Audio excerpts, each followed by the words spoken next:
She's a seasoned inspirational keynote speaker, a mother of three beautiful boys, and has a strong passion for inspiring the hearts and minds of people to create a better, happier world.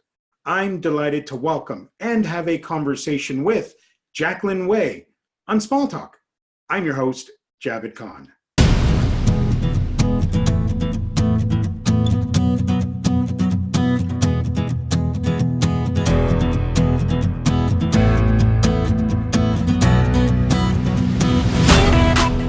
Jacqueline Way, welcome to Small Talk. Well, I'm so excited to be here with everybody today. Thank you so much for having me. Oh, I'm so excited to have you, and I'm very happy to have you because we're going to be talking about the entire world of happiness, and this is going to be a conversation I know people have to watch because you had provided some insight in that what I think is called the World Happiness Report indicated that about 1 billion or more of us are suffering from anxiety and depression, and that, you know, the unhappiness factor is costing billions of dollars. And you even say that, gosh, it's really easy. It's so easy to make happiness. Even a 3-year-old can do it. I'd love for you to talk about this whole world of happiness. Jacqueline, over to you. Great. Thank you so much. You know, one of the things I like to say is I am a mom. So my job every day is to make sure that I am the literally chief of happiness at my house. And through a lot of experiences and some amazing journeys, I actually like to call it my happiness journey. I have learned a lot of methods to bring happiness to your world every day. It happens to be something that people are literally searching for all over the world, that special key to happiness that brings more to your life, that joy, that bliss, that feeling that you just want to get out of bed and live life every day. And the beauty of my happiness journey is that I learned it from my 3-year-old. So when I say it's so simple, a 3-year-old can be happy, I believe that everybody can be happy with some really simple, small actions in your life every day. So amazing. So let's just briefly talk about this experience you had with your amazing 3-year-old. And then I understand that kind of morphed into 365 Give. Just give the audience a flavor of what that's about, because certainly that information's going to be shown through the show in terms of how people can connect with you and 365 Give. But talk to us a little bit about this 3-year-old experience you had, because if you haven't, folks, please watch Jacqueline's TED Talk. Amazing. It'll give you a great flavor of her story, and certainly, you know, go to that. But just share with us just that moment, please, Jacqueline. Absolutely. You know, I am the blessed mom of 3 beautiful little boys that I adopted here in Vancouver, Canada. And one of my goals as a parent was really simple. I wanted my children to just be happy, kind, compassionate, loving little human beings. But, you know, in our world today, it's a bit of a difficult thing, you know, with all of the social media coming in, the internet from all sides, kids on iPads at the age of 2. It can be a little bit of a daunting task as a parent. So I decided that when my oldest son, Nick, was 3 years old, I set out to find out and figure out how I could add some happiness into his world every day.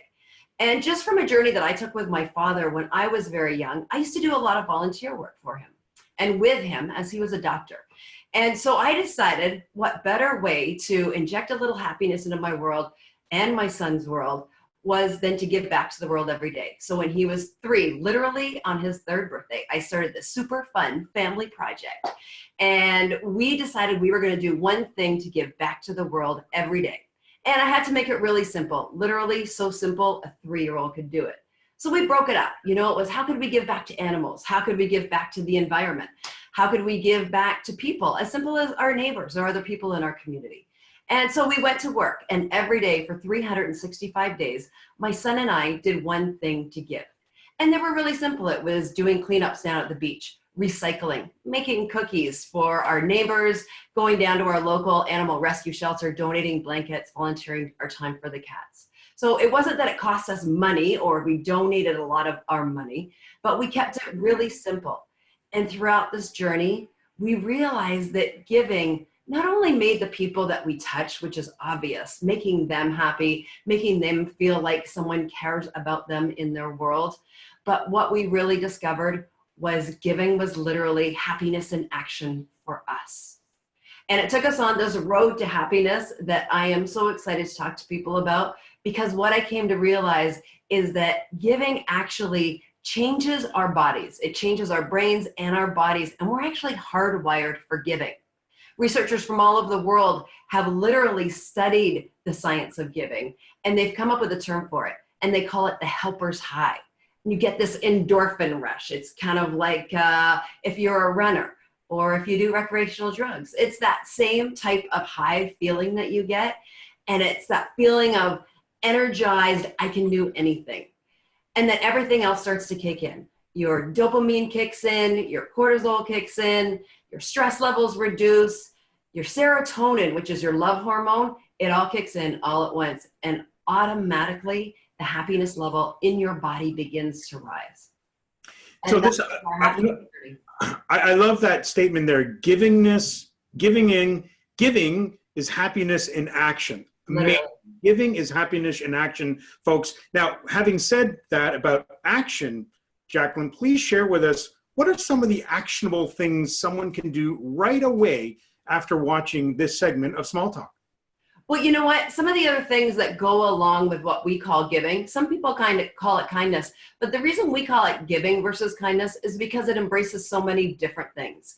It embraces gratitude. So one of the things that I personally do, and I encourage you to do, get up in the morning and start your day with 3 things you are grateful for in your life. It could be as simple as your first cup of coffee. It could be the warm bed that you just got out of. It could be going outside, taking a big deep breath in, and just being grateful for our planet, because giving starts with gratitude. And so that's just one of the actions you can take every day, starting today, to get the happiness in action going. Then just take a look around at your world. You know, as you're driving to work in the morning, could you let that person in front of you just sneak in instead of honking at them and starting your day with road rage? Could you buy somebody in line when you're at your favorite coffee house a coffee for $2? So these are the simple ways. You know, going to work in the morning, another great one. Bring in some cookies for everybody at work. It is going to brighten up their day. You know, today it snowed in Vancouver, and that's our job after school. When I pick my kids up today, we're actually going to go and we're going to clear off everybody's cars, and it's going to be our 365 give for the day. So when you name it, you recognize you're taking these actions, is every day you will see, as you get into what we call a giving daily habit, is that the happiness and recognition that you're taking in your life will make everything else in your life just seem brighter and feel happier. And you'll realize that you're making a big impact on the world around you, no matter how small your actions are. So amazing, folks. So it sounds like, you know, clearly the actionable things is very simple stuff. You don't have to make this too complicated or too advanced, just the simple things. I mean, I love the fact that, you know, and this is an issue that I find a lot on road, just simply letting someone in. What's the rush? You know, let them in, or you're at the coffee shop. You know, it sounds like clearly, Jacqueline, very simple, don't think too much items or things that you can be doing, which is brilliant. I love that idea. Now, we wanted to ask you a question that we ask many of all of our first-time guests.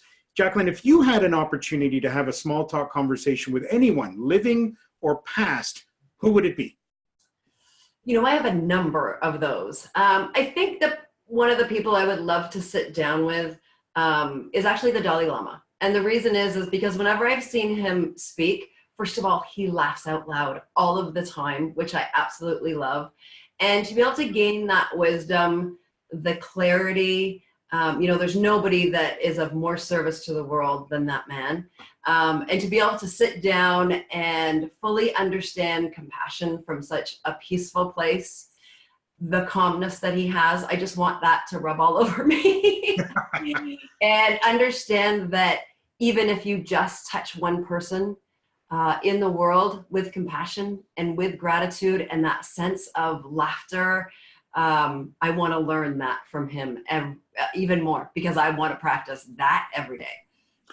Amazing. Thank you. So that was a great answer, and absolutely amazing individual. Jacqueline, 365 Give or 365 Give. Awesome conversation today. Thank you.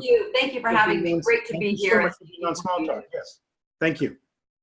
Thank you to Jacqueline Way of 365 Give for joining me on Small Talk. You can also listen to the show as part of our podcast series. Now it's your turn. Please comment, subscribe, and share. If you've got a topic you'd like to discuss on the show, please give me a call or send me an email. We'll talk with you next time.